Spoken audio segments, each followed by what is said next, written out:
She looked at me, the fear increasing. I sighed. "Fine," I said. "How are you supposed to signal the commando team to attack? Assuming they're actually there, of course." "I have a beacon," McKell said, frowning at me. "I'll trigger it as soon as we hit firefall." I nodded and held out my hand. "Give it to me." "We're going in at the same time," McKell reminded me. "No, we're not," I said, still holding out my hand. "I'm going in first." McKell and Ixil exchanged looks. "Excuse me?" Ixil asked carefully. "You need to clear out the sphere and get Nask out of the way," I reminded them. "You send me in, I'll do that, and you can follow." "How?" McKell asked. "As quickly and non-slaughtery as possible," I said, more harshly than I'd intended. Charging in with a hasty and barely half-baked plan wasn't my idea of a good time. But considering the likely size of Nask's labyrinth, having McKell's team hunt for Terra blind would take a bigger chunk of forever than any of us could afford. "And I won't need that combat suit," I added, "so you can let Selene wear it." "All right," McKell said, pulling out a small disc the size of a poker chip and handing it to me. "It's ready to go. Just squeeze center, and it'll send the signal.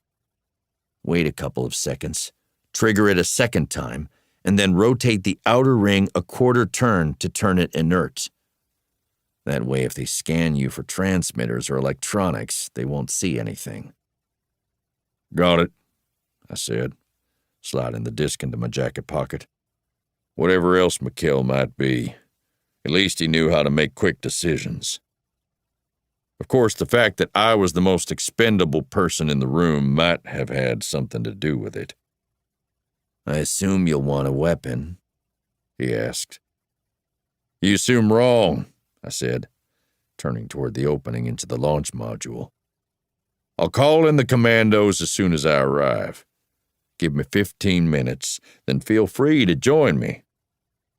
I got 2 steps before Selene caught my hand. "Gregory?"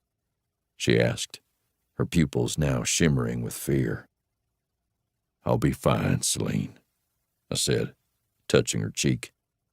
"You just focus on getting McKell to Terra." "I'll find her," she promised. She hesitated, then to my surprise, moved close for a quick hug. "Be careful." "I will," I assured her, watching McKell out of the corner of my eye. He was still just looking thoughtful and wary. But then he wouldn't know that hugging wasn't something Cadolians normally did. Maybe she was overcome with the moment. Maybe she was hoping that kind of human gesture would help inspire me. Maybe she was just saying goodbye. I broke the hug, smiled at her, then continued my march around the sphere toward the launch module. "Get her suited up, McKell," I called over my shoulder. "And whatever you do, do not be late to the party." Earlier, the Firefall receiver module had been a hive of activity, with groups of EICAM soldiers checking equipment, getting last-minute instructions, and lining up for their turn to blast their way across the universe. Now, half an hour later, the scene below me was pretty much the same, except maybe more so. As I'd predicted, no one was paying the slightest bit of attention above them. And really, why would they? The only way anyone could appear up here was if they came from Icarus. And as far as any of them knew, Geary and his team had Icarus all sewn up. Time to disabuse them of that idea. As my father used to say, when you think about it really, most kinds of awakenings are rude ones. I slipped the signaling disc out of my pocket, squeezed it twice, then deactivated it and put it away again. Hoping that no one down there had really extraordinary combat reflexes, I stretched my arms out to the sides, spread my fingers wide to show they were empty, and filled my lungs. "Hey!" I shouted. "Someone down there! Give me Sub-Director Nask!" The ICAMs had reflexes, all right. Fortunately, most of them were to look wildly around and then twist their necks up to gawk at me. Only 2 of the responses included bringing weapons to bear, and both of the EI-cams behind those weapons were experienced enough not to impulsively fire off any gratuitous shots. "Don't just stand there, you idiots! I need Sub-Director Nask!" I called, maintaining my harmless human pose. "Now!" "What are you doing here?" Nask's voice came from behind me. I flailed around in free fall and managed to get myself turned around. Nask was standing by the interface between the 2 spheres, looking up at me. His usual pair of bodyguards was absent, though with a small army of armed EI-cams milling around him, any extra security would have been pretty superfluous. "Garrus sent me," I said. "I need to talk to you." "Talk quickly," he ordered. "I'm busy sending him more forces." "Don't let me stop you," I said. "In fact, you can speed it up. They only need to touch the end of the arm, not grab it. Run them through as fast as you can. I'm guessing you can get 8 to 12 across at a time." "What's the matter?" Nask asked, gesturing the nearest group of EI-cams to the interface. "Is something wrong?"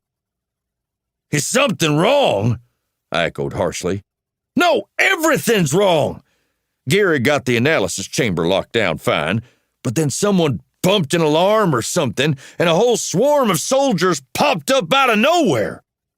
He got one of the hell spawns launched out through the blast doors, but that just incinerated the first batch, and there was another batch right behind them. Now he's pinned down in the chamber. The second hellspawn misfired." I broke off as I landed, grunting a little with the impact. "Bottom line, he needs more troops, and he needs them now." "I already said they were on their way," Nask said, leaning over the opening. 10 at a time, you say?" 10 at a time, I confirmed. "They just have to wait until the last group is out of the way. It won't send anyone else through as long as there's something solid in the middle." 10 at a time, Nask called into the launch module. "They just need to be touching the gray." He straightened up and pointed at the EI cam still standing around the receiver module, looking uncertain. "All of you, go!" "Thank you," I said, shying back as armored EI cams rushed past me on both sides in response to Nask's order. "What about the other Expeditors attack force?" Nask asked. "Have they penetrated Icarus yet?" "Yeah, that's the other bad news," I ground out. "Geary hasn't been able to contact them." "Not at all?" "Not even a whisper," I said, which wasn't surprising, given that the Hashima attack squad was dozens or even hundreds of light years away from Icarus at the moment, which put them seriously out of range of even the most upscale radio on the market. "I thought you said you were in contact with them." "We are," Nask said, pulling out his phone and punching in a number. He spoke a few words in the path language, then stopped, waiting silently. I leaned over a little, just far enough to see through the opening into the launch module. The EI cams had taken Nask at his word and were floating up the extension arm in tight clumps instead of the single-file approach Geary, Celine, and I had used. "The Expediter reported 10 minutes ago that they'd breached the outer door and were going in," Nask said, putting away the phone. "You say you were with Geary at that time?" I thought back. 10 minutes ago? Yes, I was still in Icarus. Yes. And he'd received no word? That's what he told me, I said. But he was pretty busy at the time. It's possible he missed the call. What have they told you since then? Nothing, Nask said, his voice going dark. There's been no word since that report. I stared at him, a cold chill running up my back. McKell hadn't said anything about taking out the other path force. All that talk about avoiding slaughter. How do you know only a touch is needed? Nask cut into my thoughts. I dragged my mind back from images of dead EI cams lying twisted on the ground with a gloating McKell standing over them. It was the second team through after hours, I said. One of them told Geary that he'd lost his grip on the arm and had just been touching it when they were transported.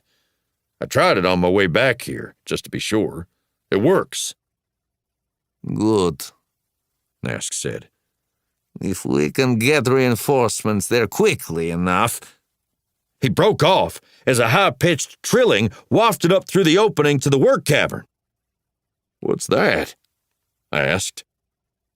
The alarm, he bit out, leaning over the interface opening and shouting more path orders into the launch module. Someone in there answered in the same language. And then Nask pulled out his phone again and rushed past me at a speed I hadn't known he was capable of, heading straight for the opening out into the work cavern. What can I do? I asked, charging after him. He didn't answer, his full attention on his phone and the rapid-fire orders he was barking.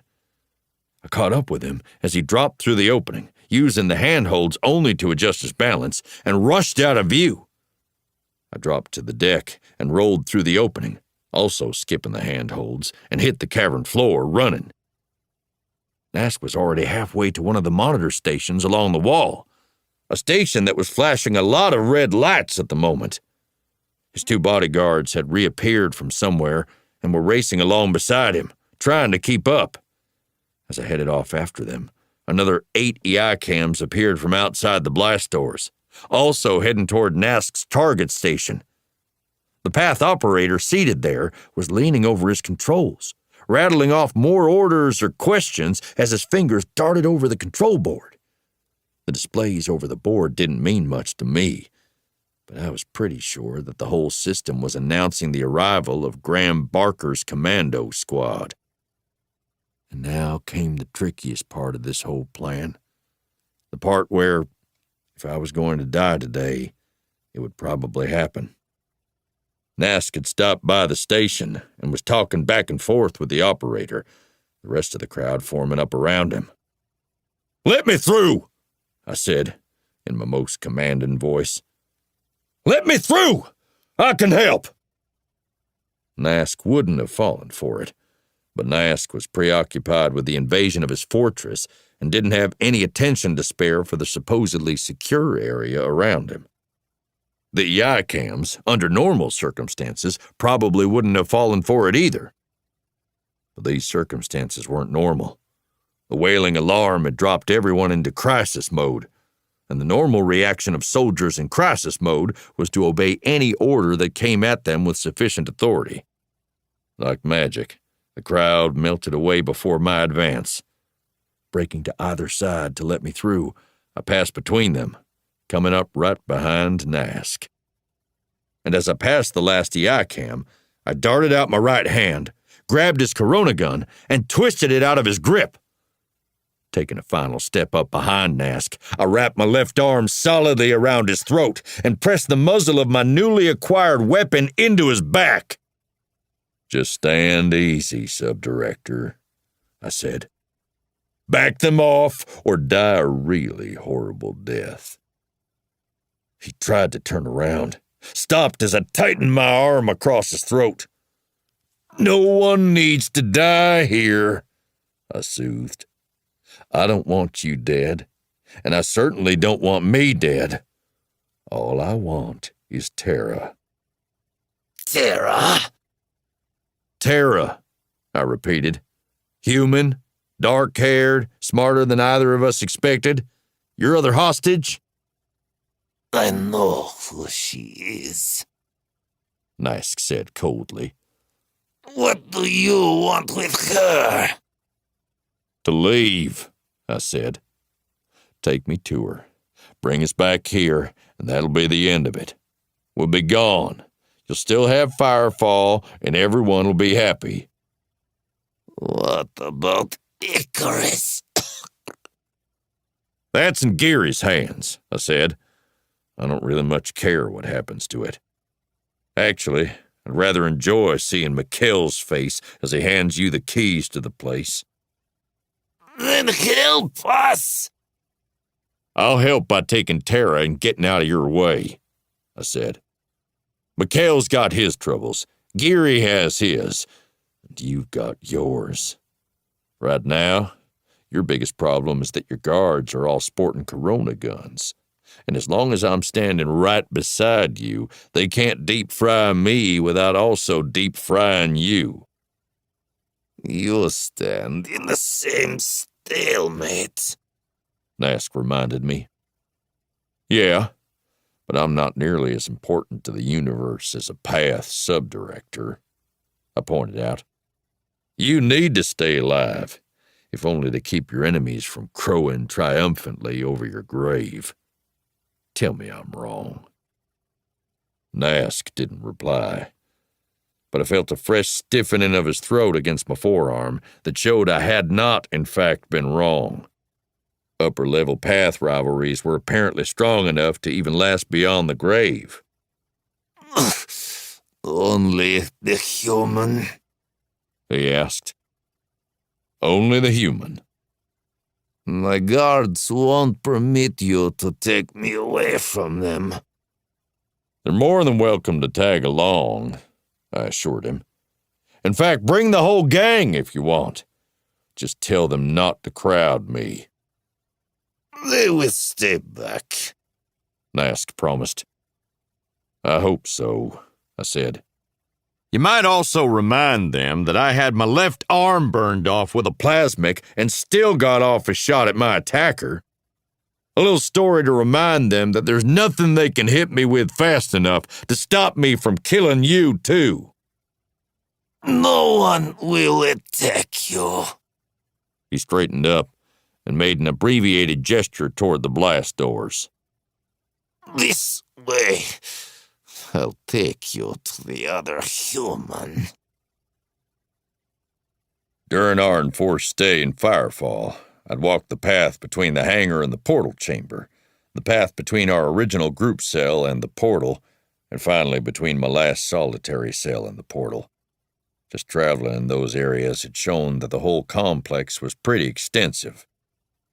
I'd had no idea how big the damn place really was.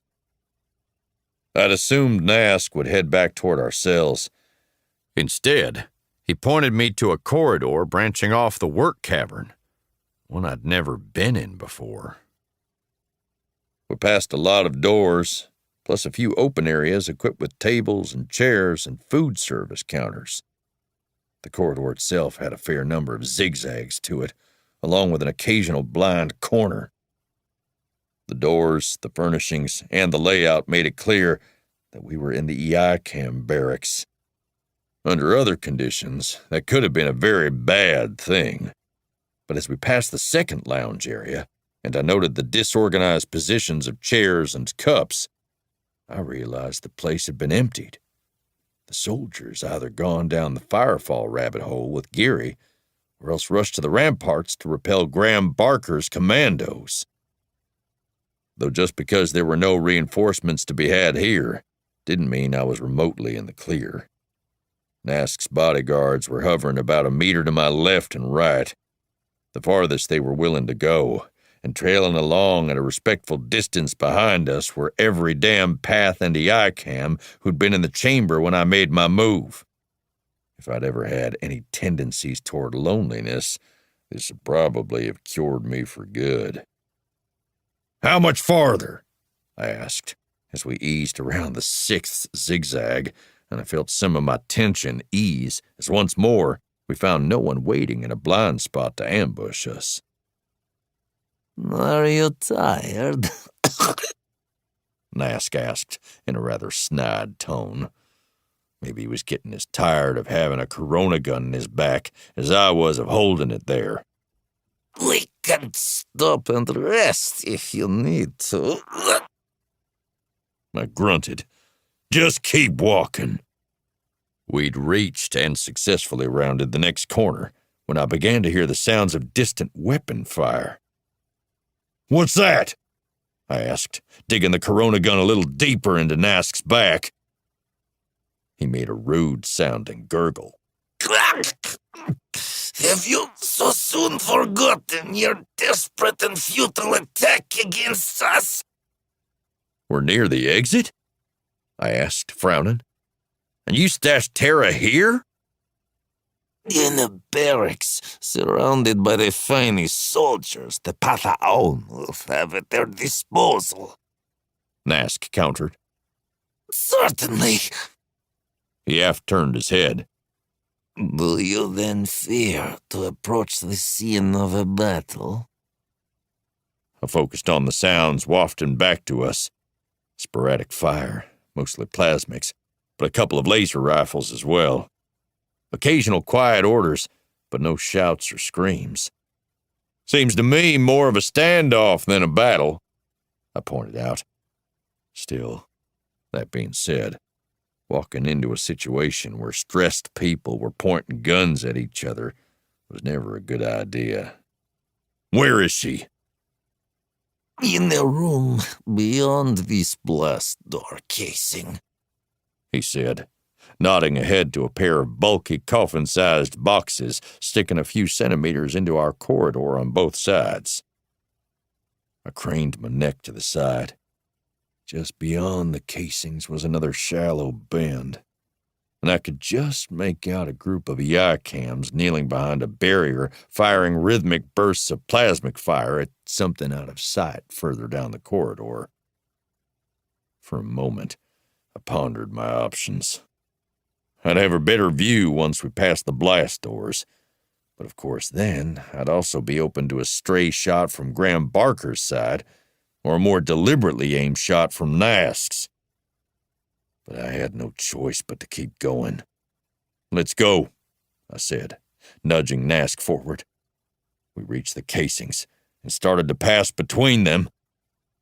My brain had just enough time to see that there were no doors set into the casings, but rather a pair of vertical rows of some sort of spout-like projectors, when Nask was violently thrown against the left casing, and I was just as violently slammed into the right. The impact wrenched the Corona gun out of my grip, sending it flying. An instant later, I was pinned to the wall, pressed there like I was lying helpless in the gravity of some gas giant planet. And then, as suddenly as the sideways weight had appeared, it was gone. I staggered as normal gravity resumed, managing not to fall on my face, and looked across the corridor at Nask. He was smiling, a happy, beaming smirk that told me everything I needed to know. Let me guess, I said, panting a little as my lungs recovered. Directed repulsor projectors? Of course, he said, readjusting his robe and reaching down to retrieve the Corona gun I'd dropped. He certainly didn't have to worry about me getting there first. With every EI cam in our impromptu entourage having now sprouted weapons, I wasn't in a position to do anything except continue breathing. Assuming Nask let me do even that much. We installed them as a defense against a line of invaders, he continued, eyeing the Corona gun a moment, and then passing it to one of his bodyguards. Something to interfere with a charge and allow us to counterattack. Nice, I said. Inevitable, really. After you've put enough effort into a new technology, you usually find lots of other uses for it. But now I have a dilemma. Nask said. Do I let you continue onward, walking into the standoff, as you call it, under the assumption the invaders will hesitate to shoot you and thus make them more vulnerable to our counterattack? Do I continue to hold you hostage, though I'm not certain who would pay for your return? His satisfied smile disappeared. Or do I save you for Geary, who has already expressed a deep desire to kill you? Interesting options, I said. Had that been the faint flicker of a shadow on the wall, in the direction we'd just come from? Let me see if I can help you work through them. Let's start with you. We've already established that a subdirector is one of the most valuable paths in the whole spiral, correct? His eyes narrowed slightly. We have. Then there are the EI cams, I went on. I imagine you have a decently large pool of them to choose from.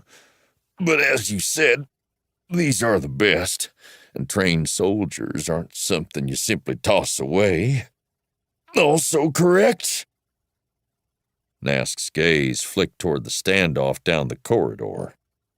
Dying in the defense of the Pathaonuth is an honor. But surely dying for nothing is just plain wasteful, I argued. Especially since I assume the EI cams are sort of common property, available to any director or subdirector who needs them. You waste my time, Rourke, Nask said. The invaders won't succeed. Certainly no EI camps will die in vain. That's up to you, really, I said. And you're looking in the wrong direction. I'd ended up just around the last bend in the corridor and couldn't actually see anything behind him, but the sudden freezing of his expression told me all I needed to know. Pushing myself off the wall, I crossed to the other side of the corridor for a better look. They were there, just as I'd hoped and expected. McKell and Ixil in front, kneeling with 3 other Ixil, their plasmics trained on Nask and the others, with a standing row of soldiers behind them. This group a mix of human and Ixil, also with plasmics and laser rifles aimed. And sandwiched between the front lines and a wary rear guard, almost lost to sight between the crush of large Ixil bodies, were Celine and Tara. Like I said, dying for nothing is wasteful, I said quietly, stepping over to Nask's bodyguards and holding out my hands. If they'd wanted you dead, you'd already be dead. For a long moment, Nask didn't move or speak, but he didn't have to. He'd already convinced himself he needed to survive for the good of his people. Lowering his head, he made a small gesture. Silently, the EI cams set their weapons on the floor. One of Nask's bodyguards dropped his Corona gun into my outstretched hand, while the other apparently decided surrendering his weapon was too demeaning, and instead simply dropped it on the floor. "McKell!" I prompted, tucking the Corona gun into the back of my belt as I nodded my head behind me toward the still oblivious EI cams in their standoff. McKell nodded and gestured. The 2 rows of soldiers behind him dissolved their formation and slipped in single file past him, the EI cams, Nask and me, heading toward the standoff. "Don't worry," McKell advised Nask. "Once they're in a pincer and we've disabled the auto defenses, we'll call on them to surrender.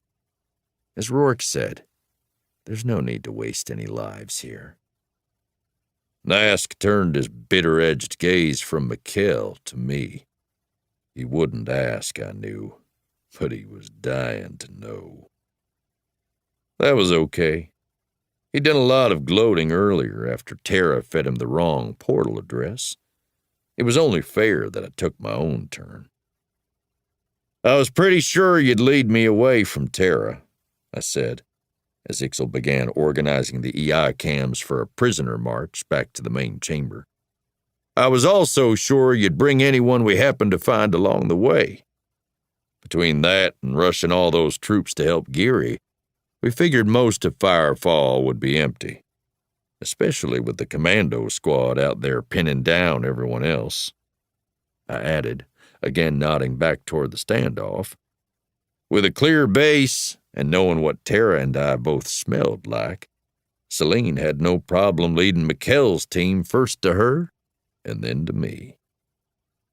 I could have killed you, Nask said, the calmness in his voice somehow scarier than full-blown fury would have been.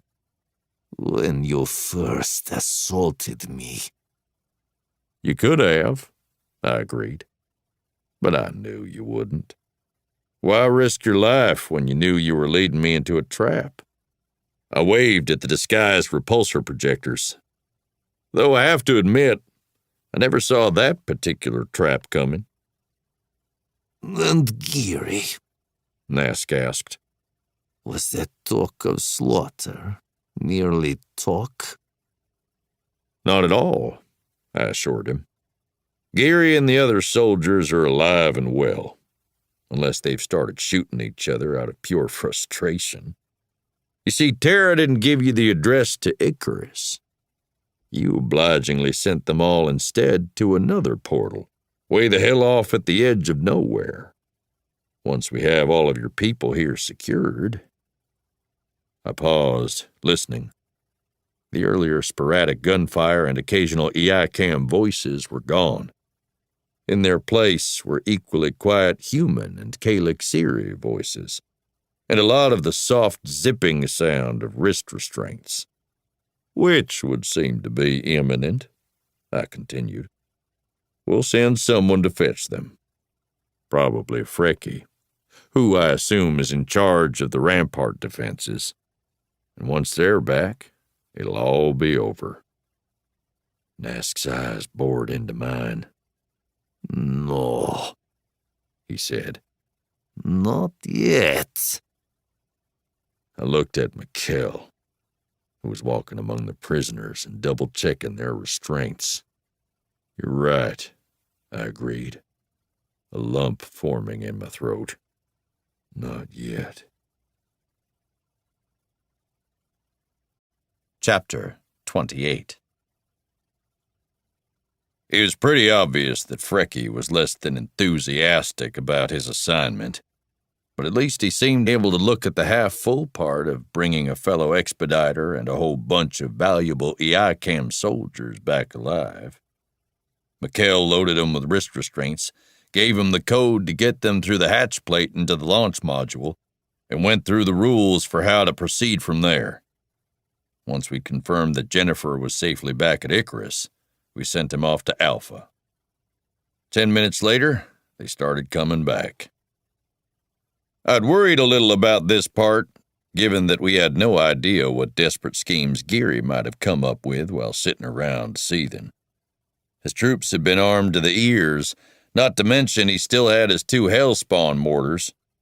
If he wanted to go out in a blaze of insane fury, launching a hellspawn from the center of the Firefall portal would be the way to do it. Wagnerian in scope, Ixil called it, whatever that meant. Geary could probably have explained it to me. But for all my uneasiness, the repatriation went smoothly. They popped in 4 at a time, as Frecky had been instructed, their wrists tied in front of them, their weapons and armor left behind. Ixil had organized a sentry squad of 20 Ixil commandos, lying ready in the Firefall receiver module, with another 10 ready to check the returning EI cams for concealed weapons and to escort them to one of the holding tanks McKell had set up. Celine and I were in the Firefall dining room, talking out what had just happened, when the major in command of Graham Barker's attack force popped in to tell us that McKell and Tara wanted to see me. We found them in the main chamber, watching from a few meters back as the returning EI cams were helped one by one out of the receiver module by yet another pair of Kalixiri commandos. Hello, Gregory. Celine. Tara greeted us. She looked tired and a little pale, but the stress I'd seen in her earlier had faded considerably. We wanted to thank you again for everything you've done. No problem, I said. Granted, most of it wasn't exactly our idea, but no problem. I gestured at the EI cam currently struggling to get out of the opening with his wrists tied together. We almost done? If you're asking about the EI cams, yes, McKell said. If you're asking about you and me, I think we still have some issues. I focused on him. That terrible day 5 years ago once again flashing back. Yes, we do, I said softly. I seem to recall you making an agreement back at Icarus. What kind of agreement? Celine asked. Your partner Rourke wants to kill me, McKell said evenly. Or maybe he just wants to burn off my arm. The provisions of the deal weren't entirely clear. Celine spun to face me, her eyes wide, her pupils blazing with disbelief and horror. Gregory! He knows what he did, I said, trying to match the calm fortitude in McKell's voice. I'd waited years for this chance, and it was not going to slip past me. And yet, as I thought back over what we'd all been through and what we'd all accomplished here, I could feel some of that resolve eroding. The day we almost caught him, he ambushed us, burned off my arm, and nearly killed you. Yes, I thought that was probably it, McKell said. The thing is, I didn't do it. In fact, I wasn't even there. I snorted under my breath, the fading resolve leaping back again to full strength.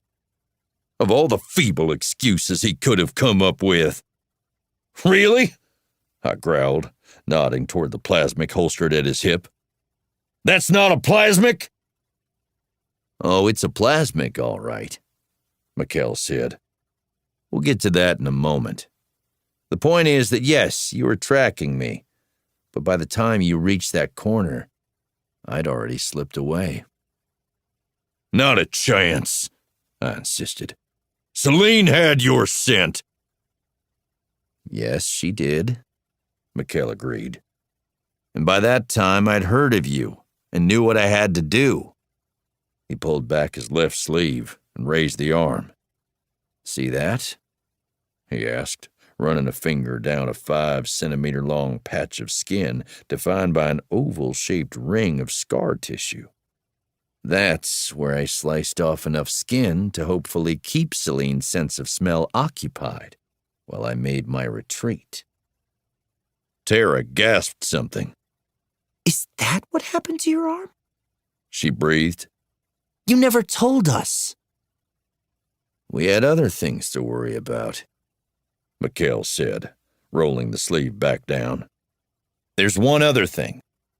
Once I figured out that was why you'd bargained the Admiral for me, I did a little research into the incident. You were shot with a plasmic and Celine with a 3mm, correct?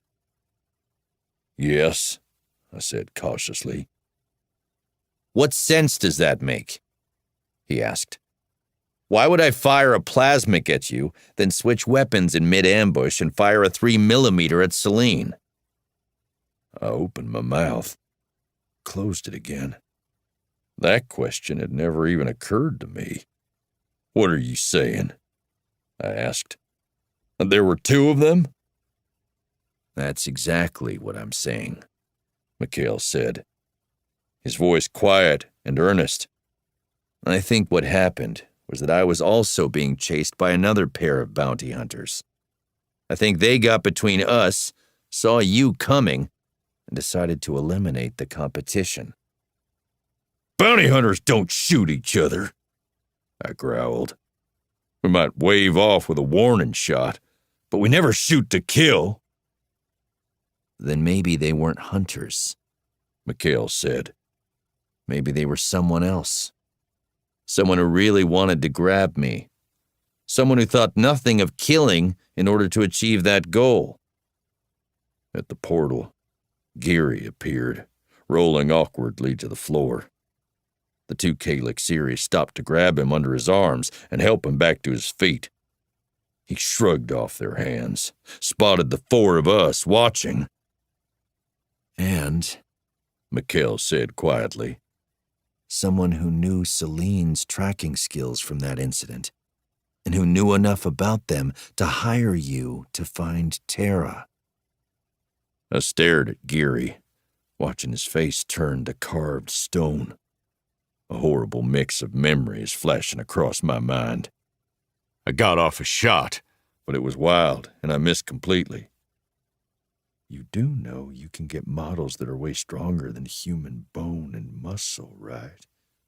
Not to mention versions that can hold a knife, or even a 2-shot plasmic.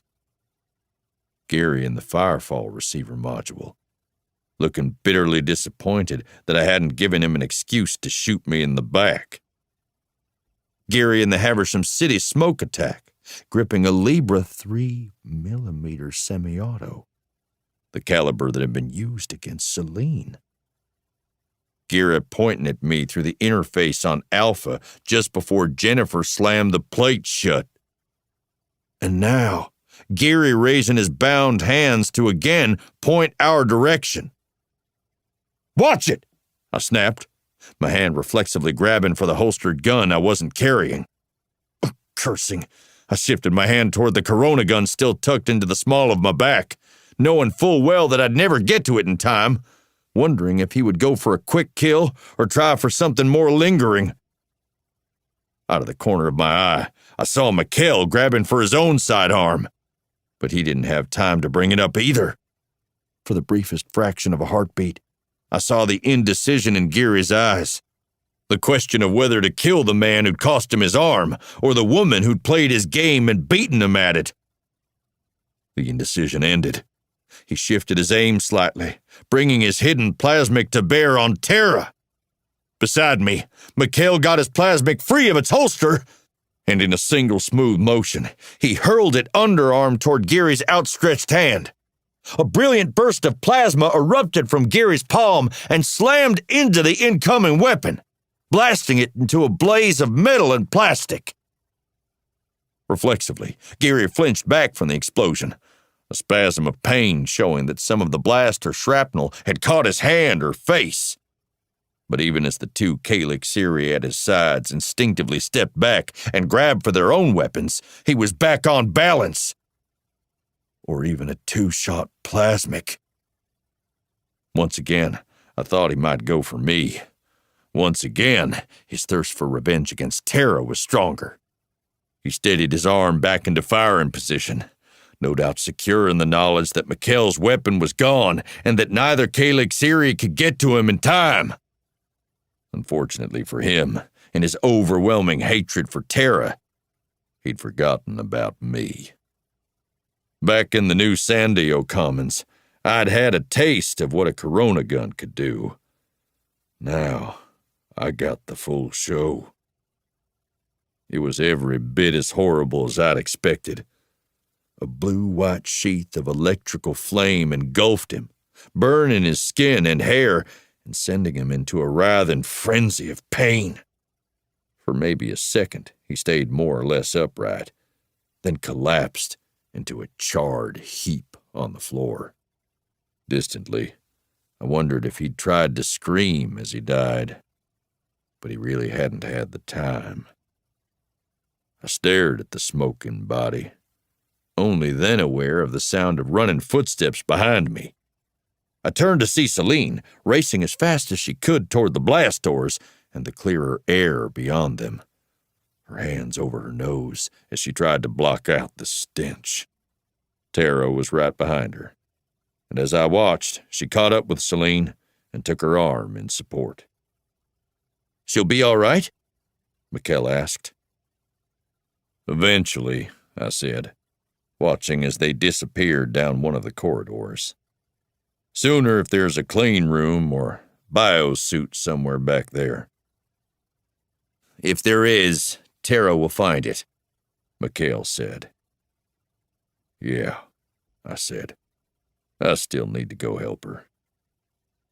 Of course, McKell said. When you've got her settled, come back here.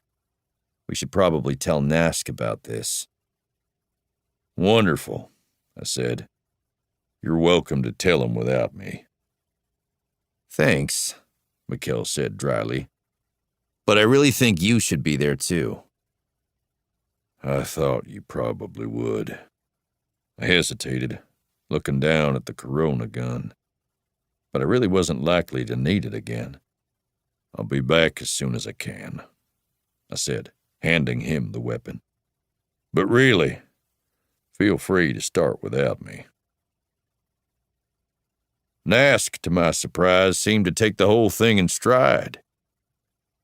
He was always full of hate, he mused, as we watched the line of Path and the ICAMs trudging into the transport he'd summoned to take them all off Bonvier 7.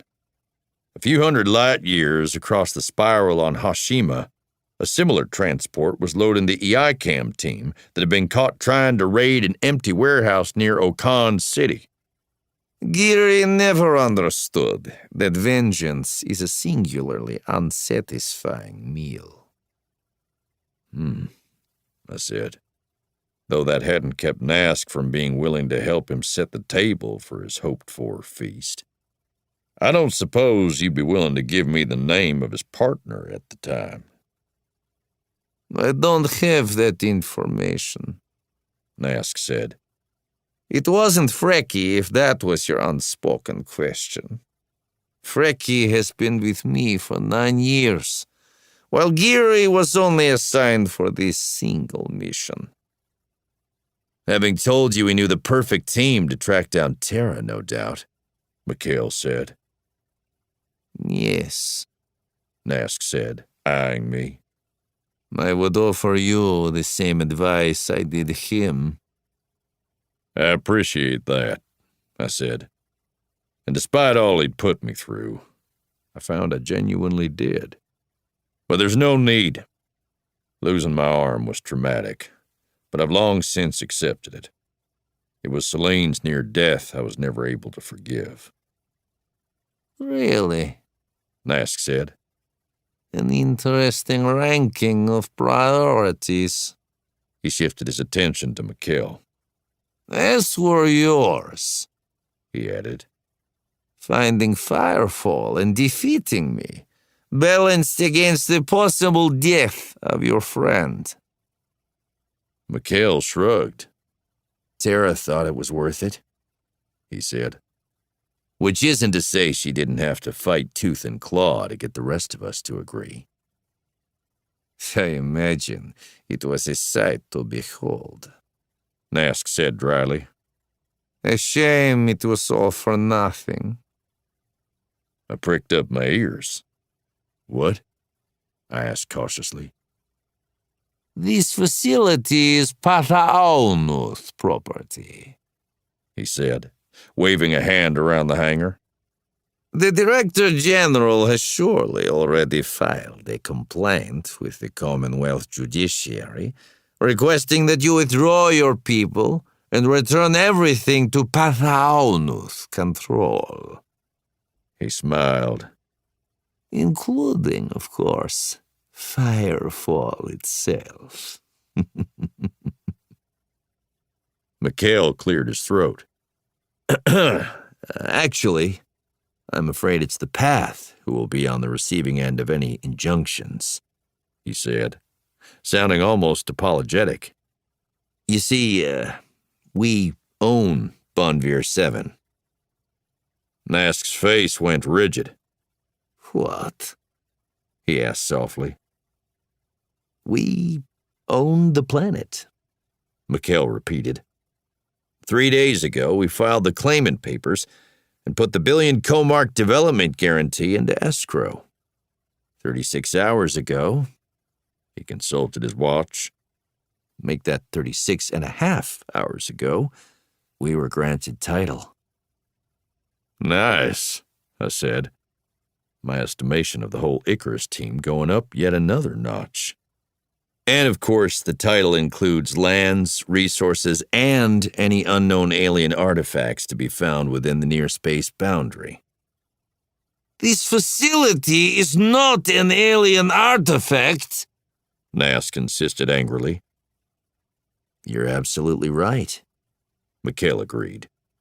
and we'll be more than happy to either buy it from you or disassemble it and take it wherever you want. But the Firefall portal is such an artifact. And as of 36 hours ago... 36.5, I muttered. 36.5, McKell corrected. It's ours. For a moment, he and Nask stared at each other. This will not stand, The Path said coldly. We found the portal. It is ours. You're welcome to file a complaint, McKell said. but you need to ask yourself if you really want the rest of the spiral knowing about these things. Because if you bring it into open court, they will. What does that matter now? Nask spat. It matters, McKell said, because I don't think Icarus and Firefall are the only portals out there. And if there are more... He left the sentence unfinished. I see, Nask said, his anger and frustration fading just a little. And you think the Pathaunos will simply allow you any such prizes? That's up to you, McKell said. Personally, I'd look forward to a quiet Easter egg hunt between you and us. Perhaps, Nask said. The frustration had burned itself out now, and I could see he was seeing the personal consequences of not only losing Icarus, but Firefall as well. The Path might indeed not give up on McKell's Easter egg hunt, but Nask knew he was unlikely to be the one in charge of that operation. The last of the Path and the ICAMs had disappeared into the transport now. Frecky, who'd been at the end of the line, was standing by the hatch, looking expectantly at his boss. my offer farewell, Nask said, scraping together all the dignity he could, and turned toward the ship. I sighed. Nask had threatened to kill me. He threatened to let Geary kill me. He threatened Tara and Celine, and pretty much everyone else I knew. Still, I'd faced enough failure in my life to know how he felt. And as my father used to say, better to keep the enemies you already know than spend a lot of time breaking in new ones. One other thing, I called after him. Reluctantly, probably expecting a final jibe, he turned around. Yes, You remember, about 4 years ago, there was talk that the Path were going to license some non-Path pilots for the Teleriac drive? I asked. those were rumors. Nask said stiffly. There were never any such plans. Right, I said. Or, if there were, they were dropped once you realized what you had in Firefall. The thing is, some director or sub-director out there didn't give up on the idea.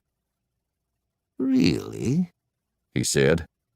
I definitely had his interest now. I saw enough to show that the alleged plan hadn't been just a rumor. Why do you say that? One of my associates, a man named Luco Varsi, has had some preparatory facial work done, I told him. At first, I thought he was setting up for plastic surgery to alter his appearance. But after getting a closer look at your pilots, I realized what the prep work was actually for. If that wasn't authorized by the Director General, I imagine he'd be most interested in finding out who went behind his back that way. He would indeed, Nask agreed, a hint of malicious anticipation in his voice. I'll look into it. Nodding at each of us, he turned and resumed his walk toward Frecky and the waiting transport. So that's why he was so interested in getting hold of Tara, McKell commented. And why he was doubling the path bounty, I said. He was poised on the edge of having a unique access to the Teleriac drive and didn't want some newer and better version undercutting him. Hence dead or alive, McKell said. You might have mentioned that part to him. I thought about it, I said. But then I realized that Tara's early demise might have wrecked his plans for Icarus, but would at least have left Firefall in path hands. Good point, McKell said.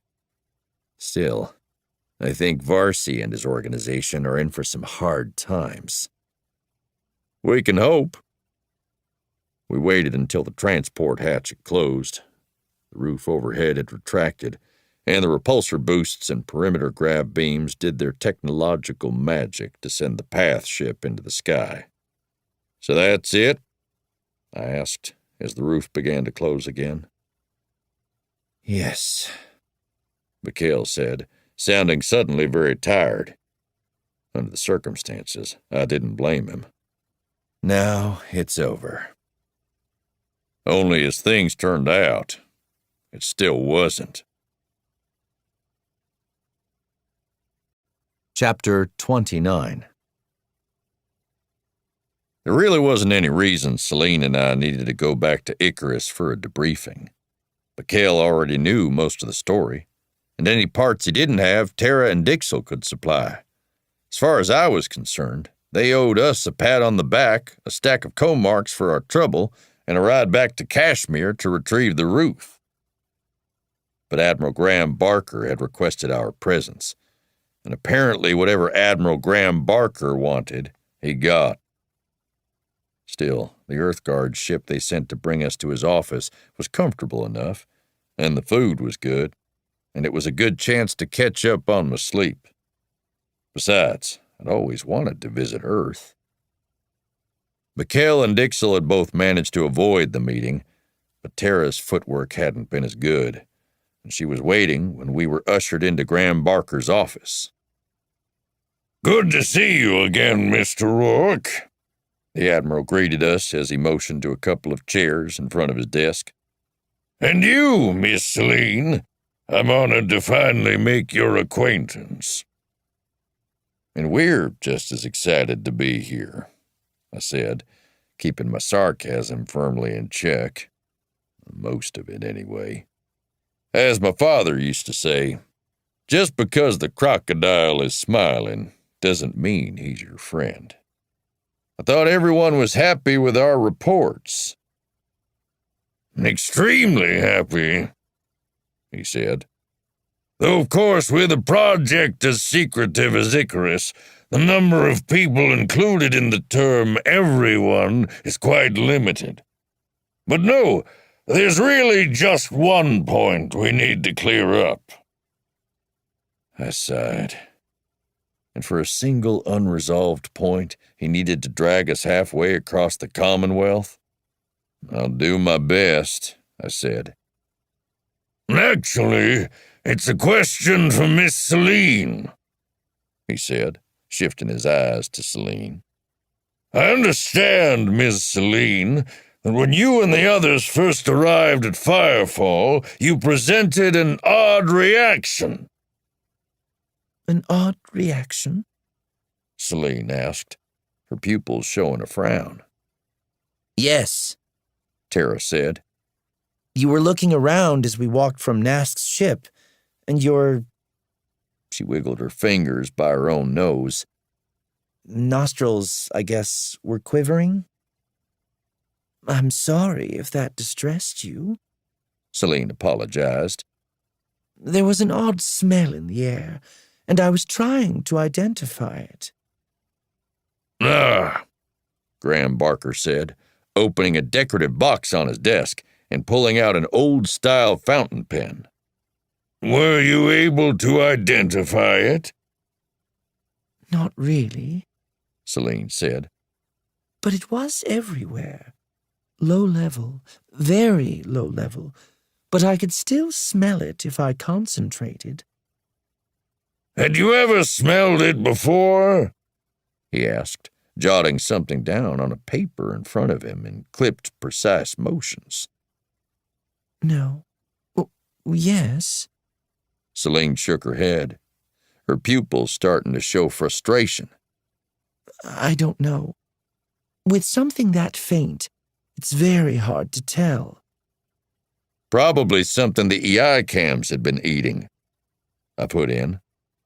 Celine didn't have many failures, but she took every single one of them very seriously. Or drinking. Their choice of alcohol leaves a hell of a lot to be desired. I broke off as Celine gave a sudden gasp. There, she said, her nostrils and eyelashes going full speed. there it is. You mean this? Graham Barker asked. In that single instant, his manner had gone from casual and friendly to something dark and deadly serious. He picked up the open box and moved it closer to Celine. This? In here? Celine nodded, still sniffing. Yes, it's there. Oh my God, Tara said softly. I looked at her, noting that her expression was plumb in the same depths as Graham Barker's. Unlike his, though, hers also held an edge of excitement. Enough, I bit out. If you're trying to scare us, you've succeeded. What the hell is going on? Tara, Graham Barker invited. It was your idea. Yes, sir. Tara reached to the desk and snagged the box. Take a look, she said, lowering it so we could see inside. I frowned. There was nothing inside but a small folded piece of cloth. And you think this is helpful? I asked. I'm sorry, Graham Barker apologized, some of his earlier casualness peeking through the solemnity. I didn't mean to be so mysterious. I certainly didn't mean to alarm you. But Tara had a theory, and it had to be tested. He pointed into the box. That cloth is a simple handkerchief that I bought 6 blocks from my home. Its single claim to fame is that Tara took it and rubbed it on the Icarus portal's outer hull. He raised his eyebrows in silent question. No, I said, looking down at the handkerchief again. No, that's ridiculous. Metals don't smell. Not like that. Apparently they do, Graham Barker said. Miss Celine? Yes, she murmured. yes. She looked up at him, her pupils frowning. But why didn't I smell it when we did our survey of Bonvier 7? The probes didn't go very deep, I reminded her. Or we might have been too far away. A second or third probe might have picked it up. Or maybe you did. Tara pointed out. You did say you might have smelled it before. Perhaps, Celine said, still looking a little uncertain. So where does that leave us? I asked. A strange idea was forming in the back of my head, but I wanted to see if Tara and Graham Barker had already beaten me to it. They had. We want you to work for us, Graham Barker said. Our own personal Crockett team, searching uninhabited worlds for signs that they're playing host to other Icarus portals. What makes you think we'll find them on planets? I asked. He shrugged. Icarus and Firefall were found on planets, he said. Both buried, but neither too deeply. That suggests that even if they started out in space, they didn't fall too long ago, geologically speaking. And that if they fell, they survived the crash just fine, Tara added. Indeed, Graham Barker said.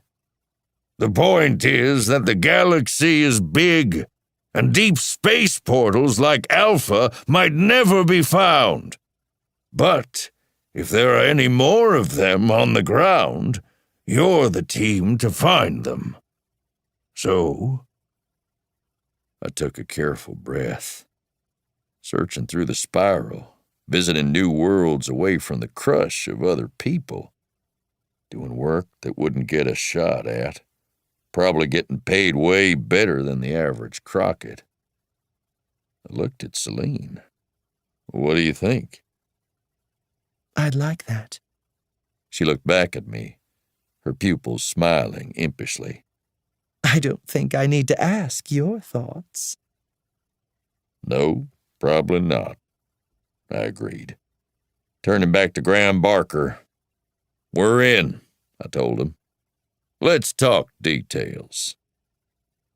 As my father used to say, when you find the very best there is, whether it's a job, a partner, or a pizza, grab onto it and never ever let it go. Now all I had to do was track down that pizza. This is Mark Thompson. We hope you have enjoyed this unabridged production of The Icarus Plot by Timothy Zahn. This program was directed by Kevin Thompson. Executive producer Nick Martorelli. Edited by John Marshall Media. Text copyright 2022 by Timothy Zahn. Production copyright 2022 Penguin Random House, LLC. All rights reserved.